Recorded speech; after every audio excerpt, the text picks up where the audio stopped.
Hi there, I'm Christine Dunbar from speechmodification.com, and this is my Smart American Accent Training.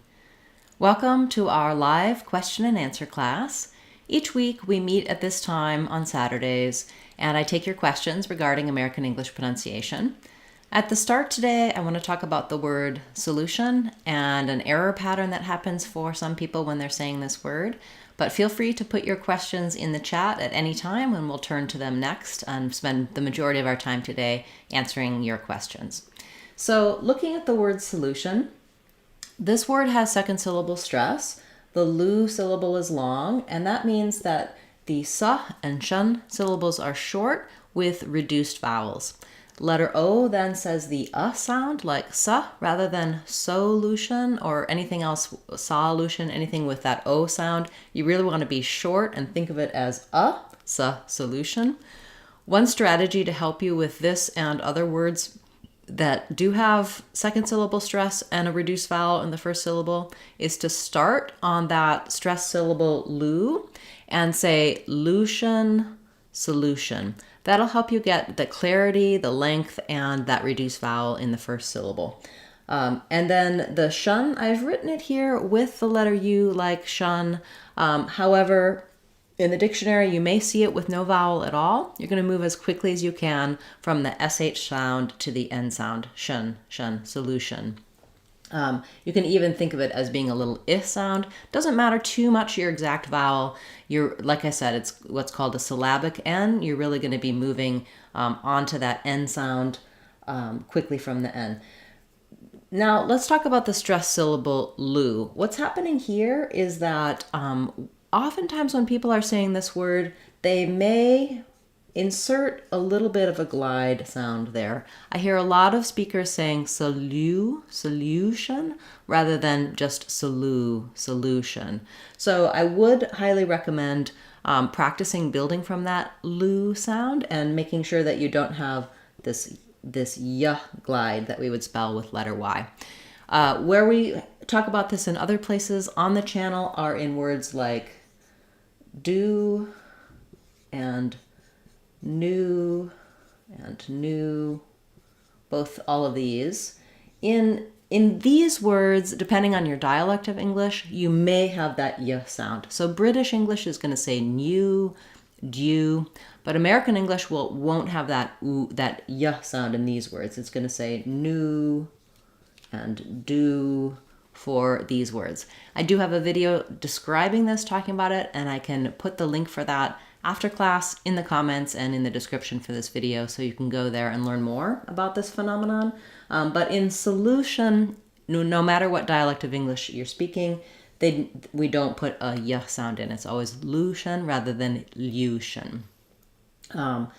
You can also get help on our oo vowel and the oo versus u in our lessons on our website, speechmodification.com, and especially in our online courses. Check out our Sounds of English course for details about letters, sounds, and spelling.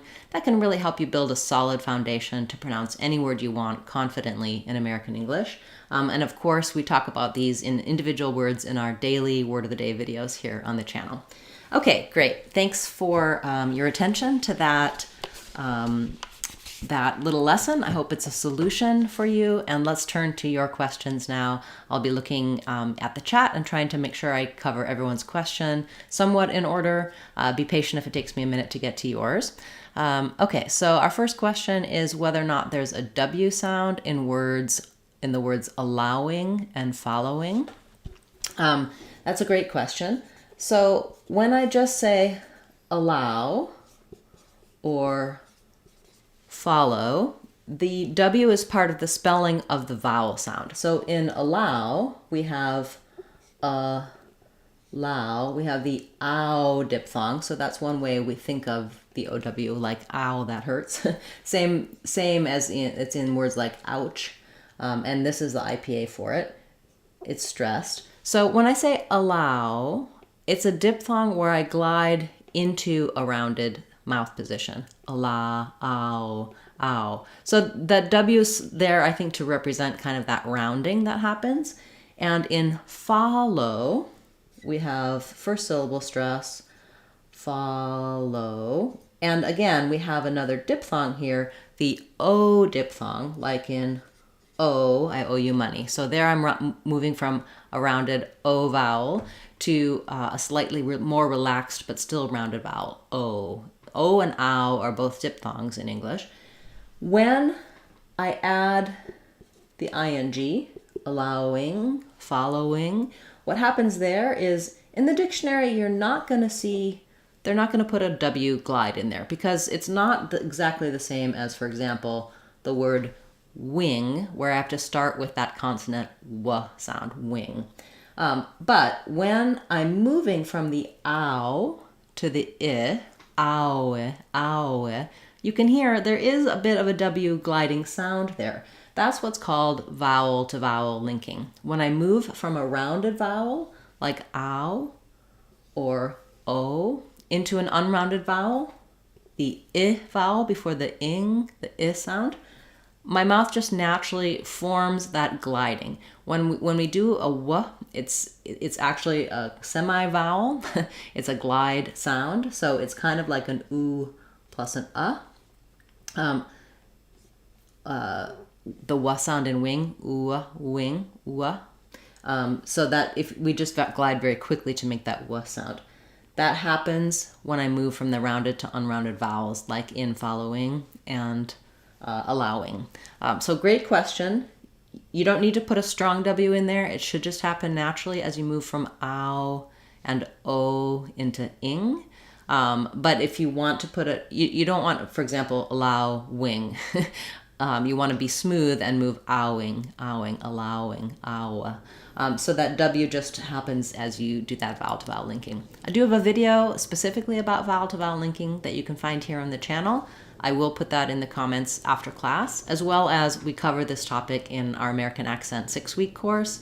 Shows you some of these details of pronunciation and patterns to watch out for. That was a great question. Thank you so much. Great. So nice to see so many of you here this morning. Welcome, everyone. We have a question about the word courtesy. So courtesy, I do have a video for this as well, and I can direct you to that later after class if you want a little more detail. But generally, what we want to watch out for here is that even though it has the word court in it, so the word court has the or sound, but courtesy has the sound. So you'll see that either with a stressed R like this. Sometimes they'll write it with a schwa and an R. I think of it as ER, even though we have lots of different spellings for that sound. Just, you can think of other words that have the same sound if it helps you, like turn, courtesy, bird, courtesy, earn your courtesy, etc. So courtesy. This T is going to be a flap. It's going to sound a little bit more like a D. It's basically that we use T and the flap sound for T's and D's in the middle of words in English. So thinking about it like courtesy with stress on the courtesy. Yeah, I would say that's the spelling is a little tricky here, but great question. I hope that helps explain your word. Next question. Let's look at the word cordially, whether it has a D or a J sound, cordially. So I say that with the J sound, like J. Cordially. This is similar to what we were talking about with solution, where the letter D, D-I and D-U, sometimes they say D, sometimes they say J. Like in gradual, it's not gradual. Cordially is not cordially. So that D plus U and D plus I sometimes says the J sound. You can see there is a D in the symbol for the J sound because it's an affricate sound. It means we start with our tongue in the D position. We drop down to our tongue in the J position. That's like a voiced SH sound, J, J. But it doesn't continue. We just push that out. So it's kind of a combination of a stop and a continuant sound. It's called an affricate. So for cordially, you can think about it like cordially. cordially, first syllable stress. Great question. These sort of hidden sounds, it can be helpful to learn a few of the IPA symbols, and you can learn how to do that in our Sounds of English course. That helps you read the dictionary and be able to look up a word like cordially and say, okay, yeah, I see it's a j and not a d sound. Sometimes it's a little confusing because you see that d of the j sound, so that's a great question. Thank you so much. I talk about that sound and that phenomenon also in my video about the word gradual and in some of our Sounds of English course lessons, because we talk about hidden sounds, how we spell the j sound in different ways in different words. Thank you. All right, we have a question about the words hang and hung. So hang and, excuse me, hung. Take a little, clear my throat here. In these words, we have the NG sound. I talk about this sound a lot in videos about that sound, my words for singer and sing. Sometimes it can be challenging. You may master it when you're doing the ING sound, in words like running, working. And hang and hung are a little bit different because hang has the a sound, and hung has the schwa, the sound. So if you're having trouble with the difference between these two, hang and hung, in hang, my jaw's a little more open, my tongue is a little lifted in the back and forward in the front. You can think about maybe using a word like that hangs. The a does tend to sound a little bit more closed and nasal because the NG is coming. So it won't sound exactly like the a vowel, although it's the same vowel. And then maybe some, hung. Thinking about that sound, some, hung. Matching the vowel can be easier because you probably won't have too much trouble between that and some, but hang and hung are more similar because of the surrounding sounds are the same. So yeah, that hangs, some hung, that sometimes can help differentiate those vowels. Those words. Great question. Thank you. Okay. We have a question about grammar. Is the statement, I'm going by his statement, grammatically correct? I'm going by his statement. Yeah, so it's grammatically correct. I'm going by, we can mean that like I'm going by the place. I'm going to, or I'm passing by. But I'm going by what he said means I'm agreeing with that. I'm using that as my point of reference and taking that to be true. I'm going by what she said, meaning, yeah, well, I'm sure you know the meaning, but yes, you can use that. It's grammatically correct. All right, a question about the word. I'm just double checking and trying to make sure that I cover everybody. Okay, so it looks like so far we have some repeat questions. That's wonderful. I'll go ahead and take your next questions from everyone. So we have the word upholstery. Upholstery. I'm just looking at the spelling. Sorry, I lost track of where your question is. Okay, upholstery. So I was looking for the spelling specifically because it kind of looks like upholstery, but we don't really pronounce it that way. So upholstery, we tend to drop that H, and we stress on the pole syllable. So this ends up sounding like an and then we have pole. And then we don't usually say sturry, 2 syllables there. We just drop this and go right to the STR together. So thinking about it like upholstery can help you. If that stree is hard, just build it from the R, tree, stree. It is unstressed. Watch that you still have a tense E on it, but you want to just be short, upholstery. Yeah, that's a good, interesting word. The spelling and the sounds are a little bit confusing on that one. So I can see why you would have a question. Great. And then for the word succinct, do we use a K at the end of the first syllable or not? So yes, we do, because we have those 2 C's. So this one is the suck sound, and this one represents the S sound, succinct. And so you will hear people drop that K and say succinct, succinct, because that K, even when we do say it, we don't say succinct with a released K. We use a stopped K, succinct. So you should try to make the K in that you want to stop the air. If you say succinct with a long vowel, succinct, you can get away with that. People do pronounce it that way. More accurate would be to stop the air, succinct. So you're not going to hear succinct with a release of air on that K. And as long as you're not holding your stressing or holding that first vowel too long, if you drop the K entirely, succinct, it won't matter too much. Just be kind of very short on that first syllable. The stress is here on synced, so I shouldn't underline that. I should make that short like that.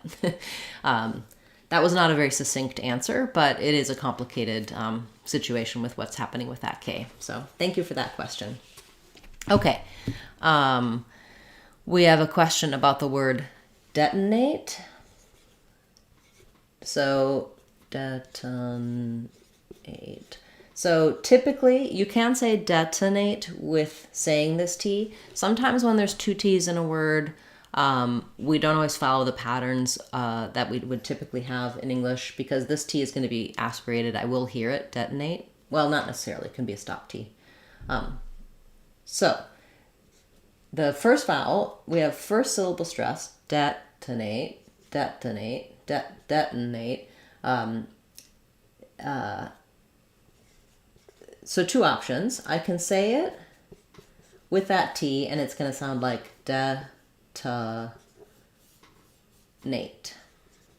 Detonate. But we often in this word will change detonate.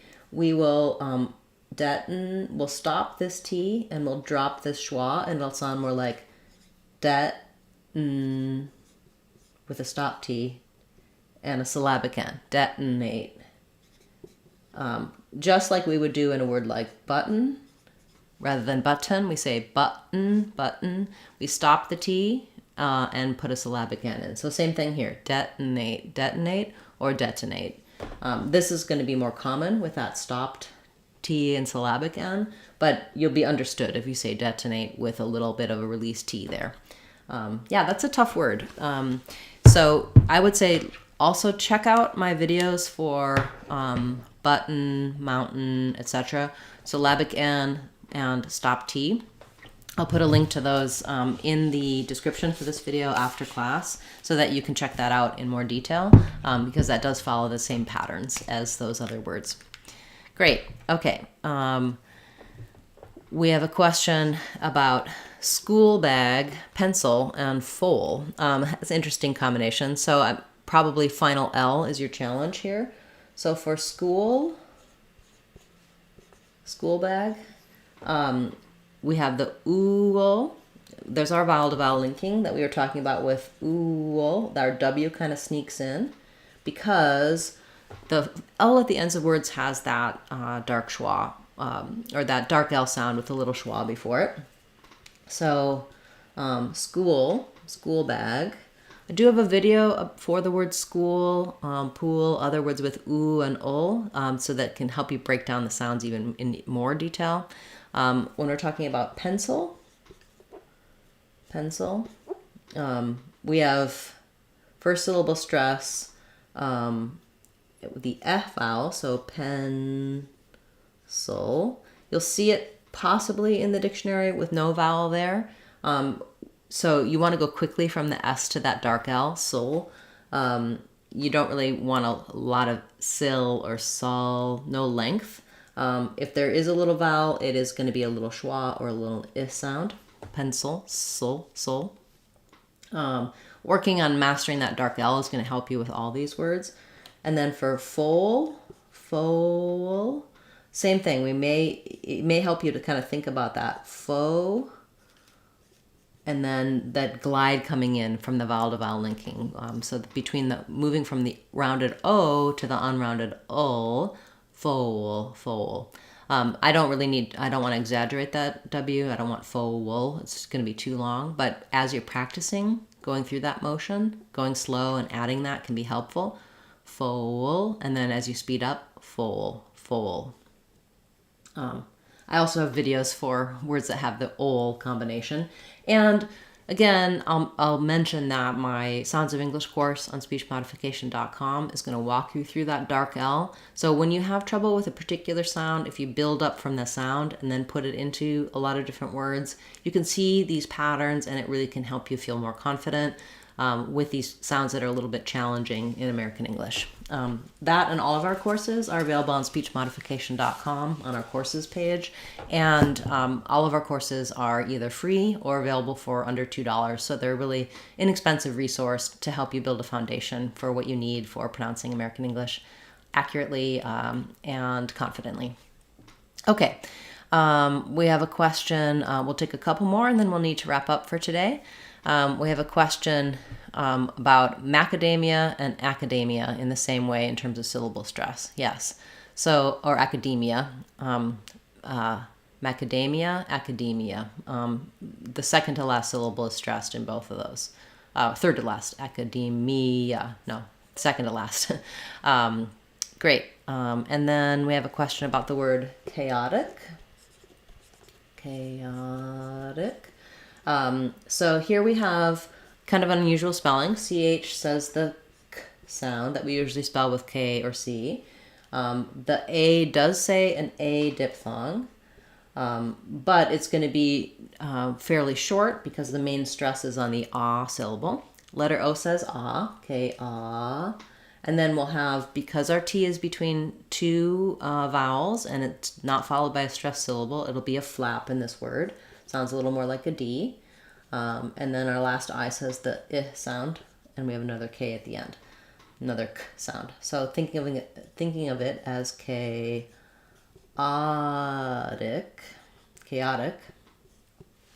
That's how we break that word down, chaotic. Wonderful questions today. Thank you so much. We have a couple more and then we're going to wrap up. So Uruguayan is a little bit challenging. I'm going to hold off and create a video for that because I like to try to give you the actual pronunciation that's used in the area and in the particular country for any sort of place. And I could give you the American pronunciation, but I think it's good to know both the correct and then the American so that you can hear and also other English pronunciations, because English will take foreign words, names of foreign places, and have their own way of pronouncing them. So to speak with other English speakers, you kind of need to know that way, but there is a trend now towards pronouncing names more accurately and more closely to the way they're pronounced in the place that they're from. So whenever I cover one of those words, I like to research it pretty carefully to make sure that I'm reflecting the correct pronunciation as accurately as possible, and then also giving you the information about what you'll hear English speakers using so that you have both. So I'll hold off on that for now, but I'll make a note of it. Thank you for the question, and that'll be a good one for one of my shorts videos or one of our Word of the Day videos. I do have a names and places playlist for proper nouns, brand names, and people's names, place names. So check that out. It'll come up in the future. I'll add it to my list and cover it for you. All right, last word for today. Let's cover the word leopard. Again, another one where spelling might be misleading because it sort of looks like Leo, or like there should be an extra syllable here. This EO, for whatever reason, is just the same F vowel that's in the word leapt, slept, read, just an F vowel. And then we don't really say an ARR sound for the second syllable. This is just an example of that sound we were talking about earlier, unstressed in this case, so it'll be that syllable, or you'll see it like that.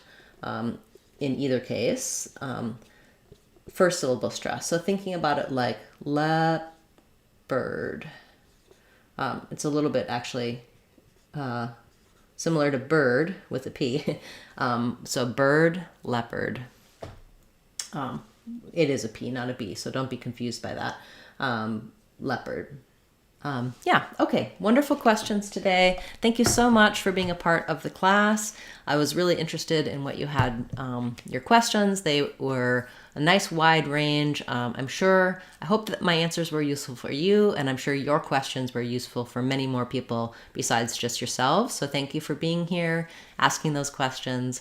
I'll be back again tomorrow with our regular Word of the Day class that we have every day. And also tomorrow will be our members only class. So you can join this channel as a channel member for a small fee. It's a way to support the channel and also to get an extra class like this each week where you can attend live and get your questions answered. Channel members can also ask their questions at any time throughout the week. I gather those up and then I answer them for them each Sunday. Whether or not they can attend live, they can check out those videos. So we have a lot of other perks, special videos just for members. If you're interested in supporting the channel, that's something that I encourage you to do. Of course, you don't have to join as a member. If you subscribe, like, share, all of those things do really help support speech modification, and I appreciate it very much. If you have additional questions, you're watching this later on, not live, leave those in the comments. I do return back and answer all of those questions for you as well. Looking forward to seeing you throughout the week in our Word of the Day classes, as well as next Saturday and our next live class. Thanks everyone for a wonderful class. I'm Christine Dunbar from speechmodification.com. Remember, if you want to sound like a native speaker, you can do it. speechmodification.com. Bye everyone. Thanks a lot.